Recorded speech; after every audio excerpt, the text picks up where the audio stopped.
Hello, I'm Leigh Brown. This is Crazy Shit in Real Estate.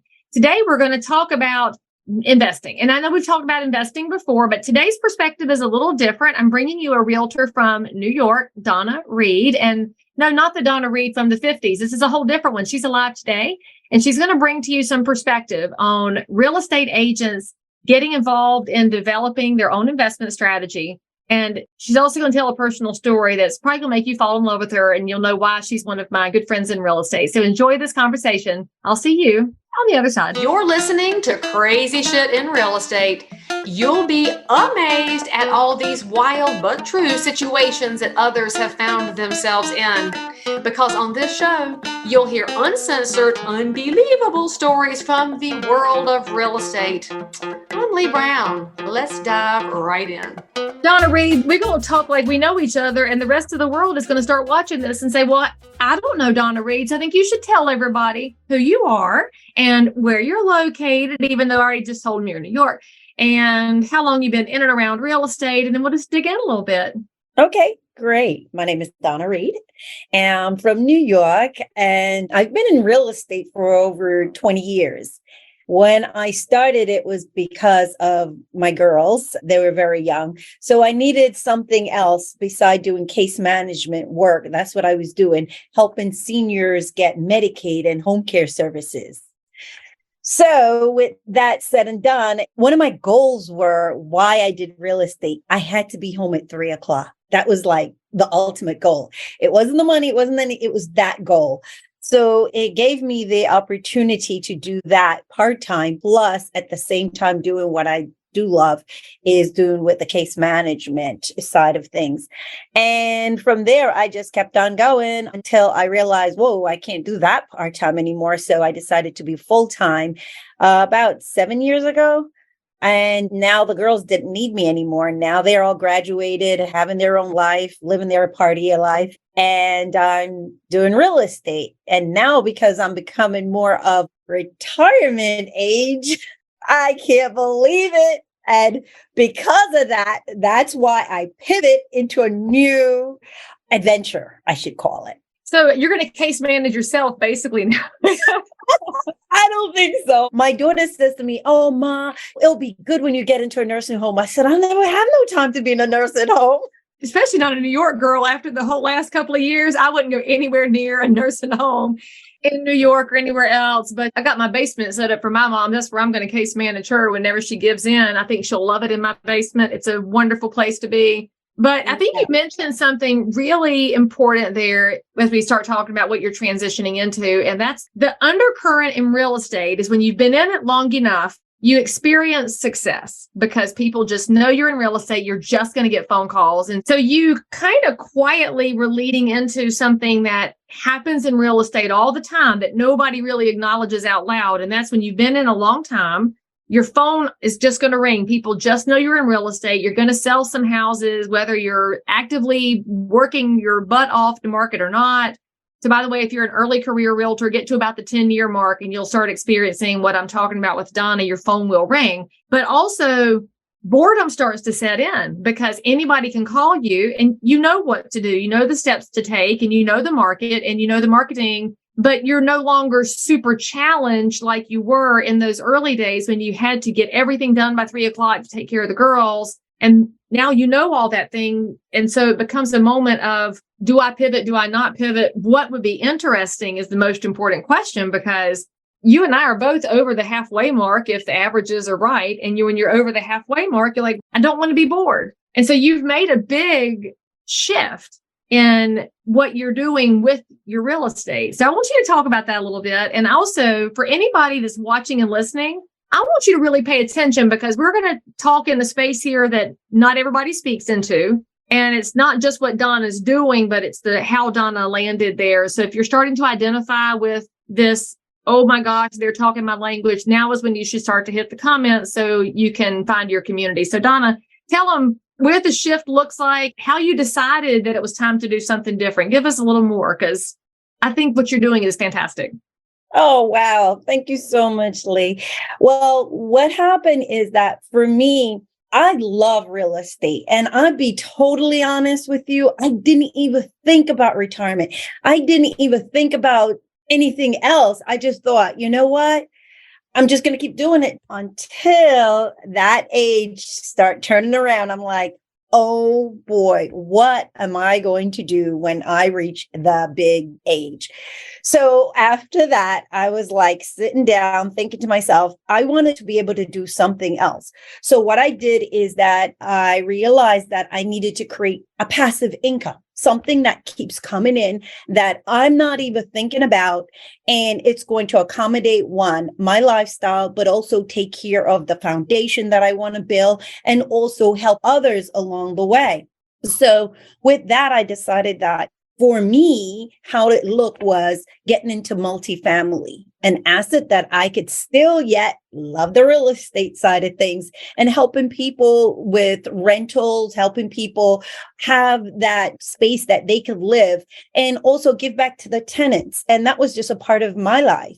So my thing was to, one, get that pivot, but not only that, but create that passive income that would always be able to generate. And I found that a lot of realtors are not that way.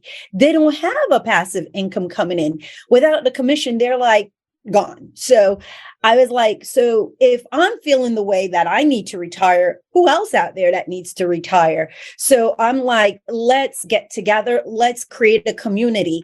I've also done that on my Facebook. I've done on different groups and things like that. Realized that, wow, there were so many realtors out there that are looking to do something, but they don't know what to do. And I'm finding out that a lot of realtors don't invest in real estate. And I'm like, wow, why not? I mean, I have passive income already, but I don't have enough to retire. That's why I'm like full force because I never thought about it, but I did little at the time. But now I'm looking at, I'm like, man, my heart is really sad out there, Leigh, that we don't have that.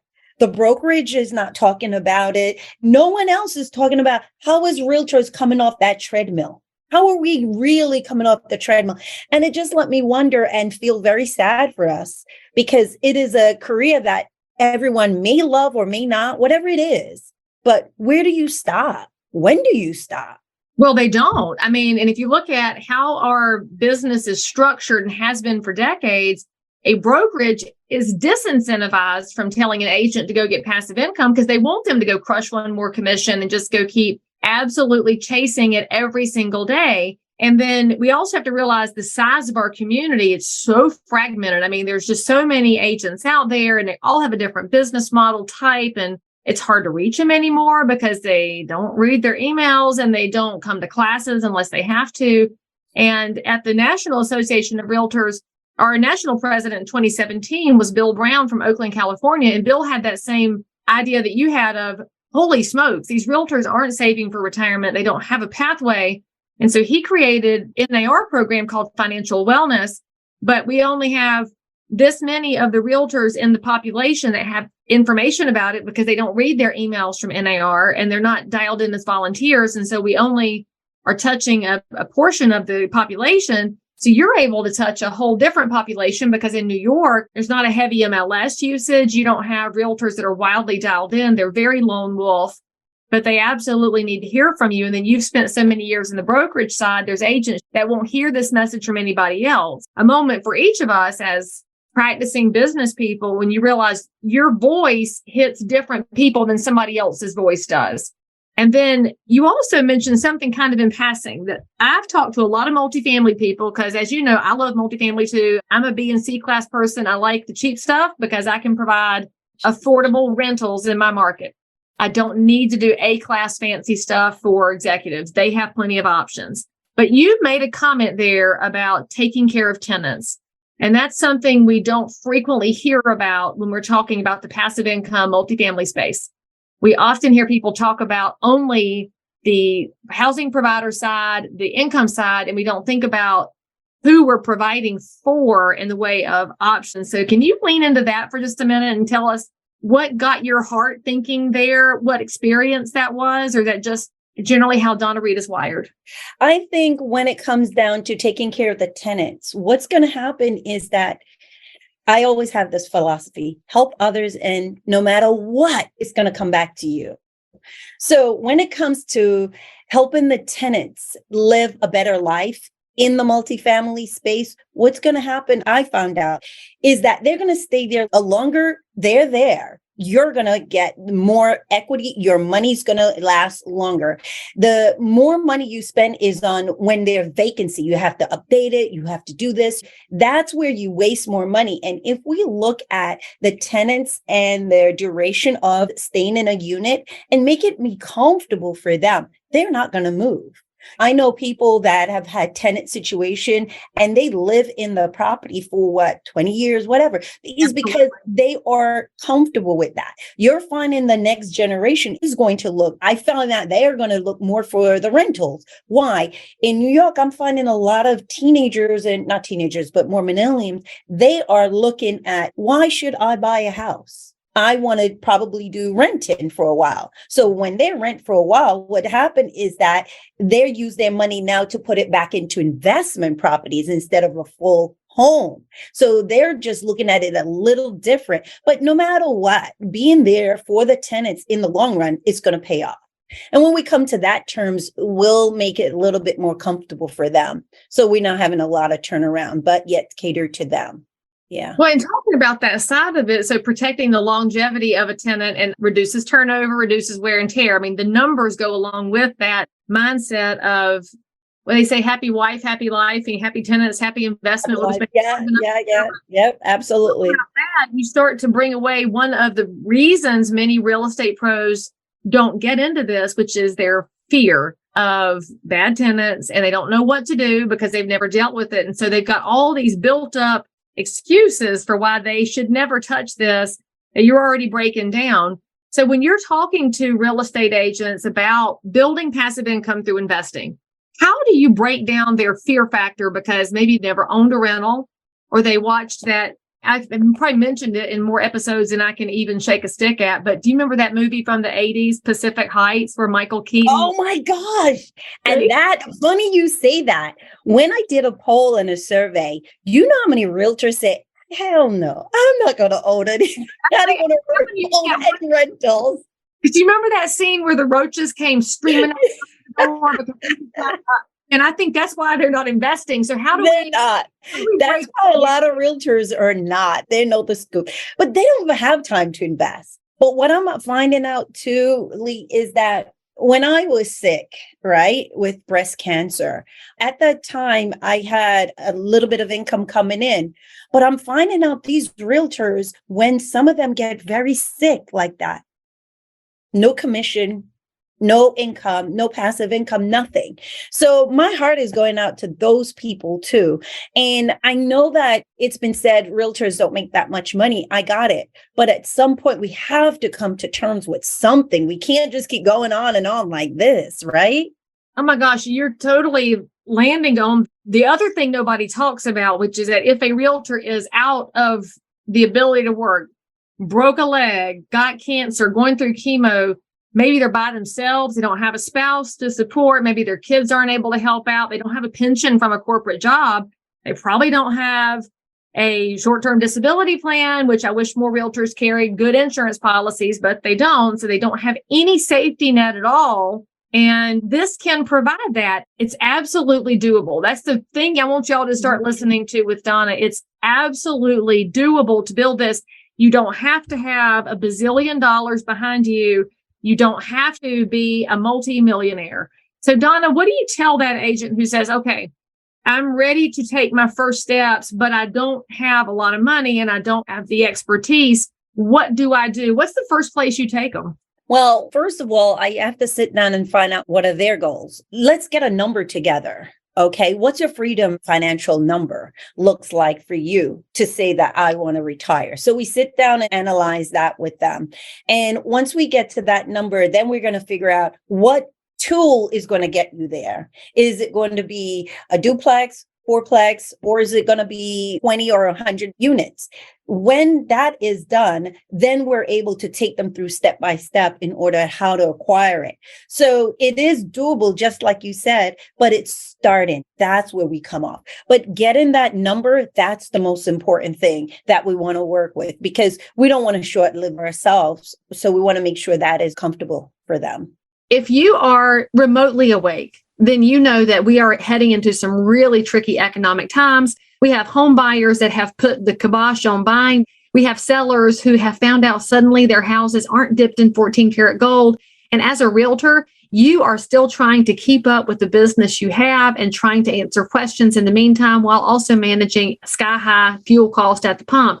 Never fear, because my new video course is coming out right now, and it's called How to Dominate During a Recession. I've been a realtor for 22 years. My business went up every year during the Great Recession, and it's all because of education. This course is 4 modules. There might even be some bonus content for you. The price is $199. I am delighted to bring this out as quickly as possible because, friends, there's no time like the present to make sure our neighbors are stronger and we protect the American dream. Click on this link, www.dominatethisrecession.com, and I'll see you there. Now, back to this amazing content. All right, so you're dealing with people who, lovingly, I'll say this, they don't have a budget or a P&L. They are scraping it together and making it up new almost every single month. And if you're in real estate and that hurts your feelings, it's probably because it's true. And we are so good with other people's money, but with our own, we have this blinder situation of la, la, la, la, la, don't look, it's not real. So how do you teach somebody to put together the pieces they can find that financial number? Because how many of them that you're meeting with know their numbers cold versus the ones that are guessing? Right. It's not so much that, it's that we sit down and have to have a plan. What are the expenses? What are the incomes? How can we get to the income to make sure it's more than the expenses, right? The thing about it is that you have your commission. And when you have your commission, it's not going to go all in one pot. You have to take out a certain percentage, break it all down, the taxes. No one want to talk about that one, but then all the expenses, and take out a little bit at a time. And over a time, that compound interest, if you figure it out, if you put 100, 50, and when you do get a big deal, do put some away. It's not about taking that new cruise or that new vacation that you thought about. It's about creating that future that you could be able to have. Definitely you can have a vacation, but how many vacations can you have? So the point of it all is that create that expense, income, and what do you need at the end result? And when you get your commission, you're going to put away a little at a time in order to achieve that, invest that, and then get back the returns on there. I love that. So like a little Christmas club account for your future. Oh, yeah, that's right. I forgot about those. Yeah. I'm my age, but you know what it was. So you showed your age too.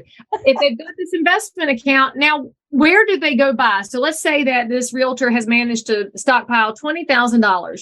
And they say, all right, Donna, I want to put this to work. How do you help them figure out the next steps? Because the next steps can be scary, because as we know, if you're selling real estate every day, primarily realtors work with single family, or maybe they duplex, triplex, quad, but mostly it's single family residential. So they know one side really cold. And if they're going to go spend 20 grand, getting started can be hard. So how do you take them to that next space? And where are you buying right now? Well, funny you should say where I'm buying. But what happened is that, yeah, a lot of people look at 100 units and say, oh my God, I can never afford that.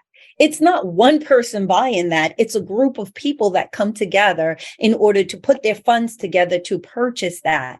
So once a deal comes on plate with the operator that I've been working with extensive amount of time, and they've exited that particular deal for a while, now you look at getting all the people together, all the money together, create a fund or a syndication. And then what you want to do is that present the deal to them to see if that is something they feel comfortable with.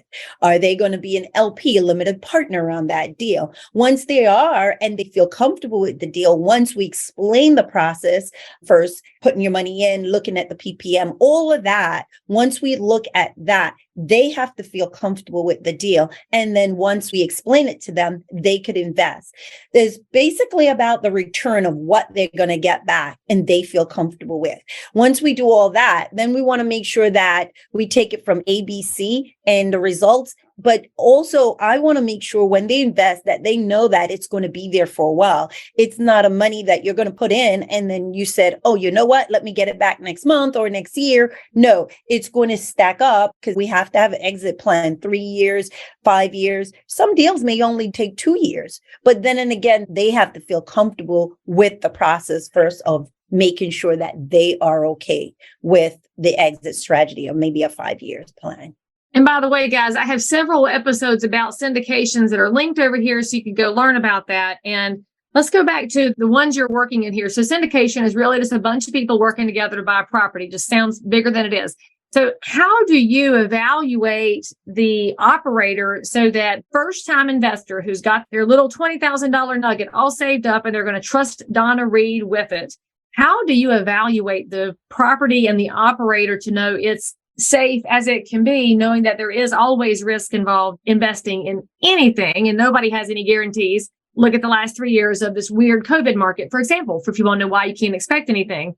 So how do you investigate them? And you've got obviously mom's intuition and you're living in a big city. So give them a little bit of insight. How do you get the good gut feeling? Well, I wish it was more about the gut feeling. It isn't. First of all, I have to get the buy box. We're looking in North Carolina. We're also looking in Atlanta and also anything Midwest as well. But before we proceed or go forward, we want to know that the operator say what they say and do what they do. 1, right?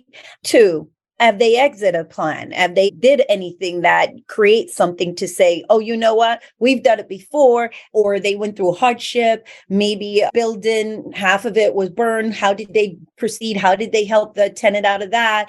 Things like that. What was their procedures? Did they have any hardship? How did they overcome that? So when you're looking at an operator, it's not one person, you're looking at a team. So with that team, you want to make sure that team is ethical and also carry the values that you have. That is so important. And for me, I looked at so many deals, it's countless, but you want to make sure that once that is stacked up, once the value, 2, that they have a track record, and 3, also they have an exit plan. Sometimes we look at it that not only one exit, but around 5 to 10 they've exit on a particular asset. So we look at all of those in order before we decide to partner up with someone. Okay, so all the operators I've ever talked to and all the other episodes I've done on syndication, you are the very first one who says you ask somebody about what hardships they've encountered and how they came through it, and what a brilliant way to evaluate. I mean, you think about it, it's the same thing in real estate. Everybody wants to talk about, I'm number one, I'm great. We never talk about, well, this one time I had to deal with X, Y, and Z. And the things that are really hard are what show you somebody's ethics, and they show you their character and their ability to be resilient. And if you're an investor, you kind of need somebody who's not going to just give up and run away, because there's plenty of those people in the world. So I think that's brilliant. And frankly, we should probably all ask that of people we want to be our mentors and people who are mentees and our spouses and our kids and every great. That's totally going to be my super conversation tonight. So thanks, Donna Reid. You're so right. But that is important. Absolutely. Because we all go through hardship. It's just how we're going to handle it. Okay. So then I want to ask you, what would you say is the hardship that you encountered in life that changed everything for you, and how did you get through it? Oh my gosh. I hope I don't cry. I'll cry with you, because nobody the rule. I'm a Dolly Parton devotee in that way. I think one of the hard things that I went through was having cancer and working 2 jobs and taking care of the kids. That was one of my hardship. And how I overcame that is that I looked at the end results. It was about being there for the girls. And it was the weirdest time because they both graduated that same year. So funny. One graduated from junior high and the other was going to high school. She was going to be a doctor. So she was in a 7-year program. So I had to get her all prepared and get the other one prepared while battling and them taking care of me. And how I overcame that, I didn't look at the big picture. I took it one day at a time. What was today? Today I have to take chemo, or my white cells are not up, so they have to give me a shot. So I have to call somebody to get me help, to give the shot to me that's nearby. And I didn't look at the next day. I looked at all my doctors, but I only looked at one that would give me the information. So sometimes when you're going through, you're looking at, oh my God, what's happening? I want to look at how am I going to get over all this? And sometimes it's not looking at the big picture, but looking at the small picture and how you're going to overcome day by day and one by one. And that really pivot and helped me. I had operations from 2012 to 2019 in order to do everything. But it wasn't that. It was more or less that you have to come out. It wasn't, oh, I'm me or not. No. You have to come out of this. So with that said and done, it helped me and it propelled me to even fight harder because I know what I needed to do in the end result. And what I love about you, or one of the things, is how you use social media as a way to use your struggles to encourage other people. You were encouraging other people the whole way through all of this by putting your faith on full display and by sharing all your little victories. And it doesn't go unnoticed, because when you're able to find the small victories and those small day by days, and then bring somebody else into that small space, you never even see your own impact. It's amazing. And that's where I think hardships, well, the Bible says we're going to be refined by fire. And this is a refining process. It's not a bad thing. It's just that hard things aren't necessarily bad. And what you just described is how you're bringing other people into investment too. Yeah, it's going to be hard, but quit looking at 100 units and panicking. Mm-hmm. Look at one step, put $50 in an account. That's today. It's like the perfect overlay, and you didn't even do it on purpose. So we'll just call that a God moment. But you're taking your life and showing other people a pathway. Your hardship is a gift, my sister. I love that. It's funny because I never even thought about it. Like I said, I never looked at the big picture. I'm looking at one day at a time and how I'm going to do it. Having the support that helped me through it was phenomenal. The family that was there, I had the breast cancer correlation. They were there with me. The most important, one time they called me, say, Donna, do you want a Christmas tree? I said, yeah, I have one in the attic, but I can't reach it because I was in so much pain. They bought one, decorated everything. And it's not what you say is what you do when somebody's going through that.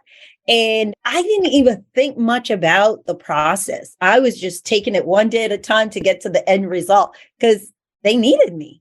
So I know there's a lot of people out there going through, especially hardship right now, and they're sick and they're like, oh my gosh, I have Alzheimer's, or I can't retire. I don't have any money, or I'm so sick. I have a cancer, whatever it is out there. I just want to encourage them. Take it one step at a time and just start investing. Do something, start something. And you know what? In the end, you'll be glad you did. Oh, so good. So Thanks. drove it into a whole different space that I think y'all all listening and watching should be feeling a little dusty and encouraged at the same time. So hit the comments for us. Donna, if somebody wants to talk to you about how they can get started on this pathway, how can they take their own small steps and learn from Reid Elite Capital? What's the best way for them to reach out to you and become a part of your world?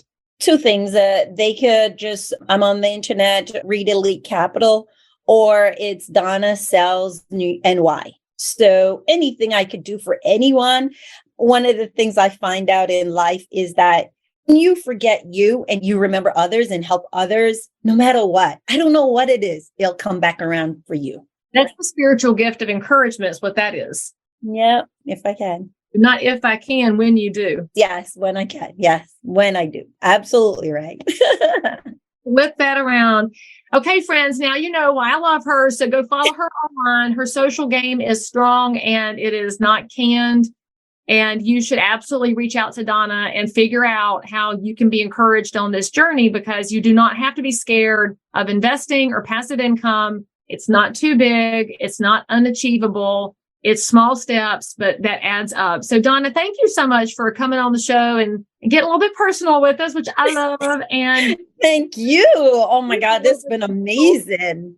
Thank you for your platform. And I'm telling you guys, you got to follow her. I mean, like, you're doing just great things over there. And I appreciate that because you are our voice when it comes out there. And we don't find that often. So I'm really grateful for that. Thank you again.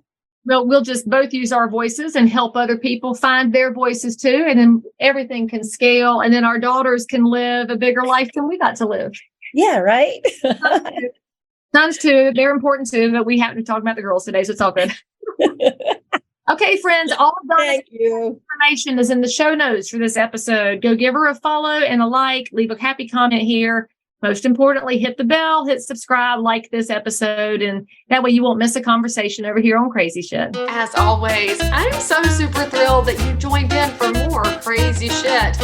And if you're a realtor, investor, inspector, lender, or just a regular human being who happens to have an unbelievable story that you need to tell the world about, or frankly, you just need to one-up the story you just heard, then make sure to DM me on Instagram at Leigh Thomas Brown, or tweet me at Leigh Brown, or frankly, any social network where you hang out. I'm there.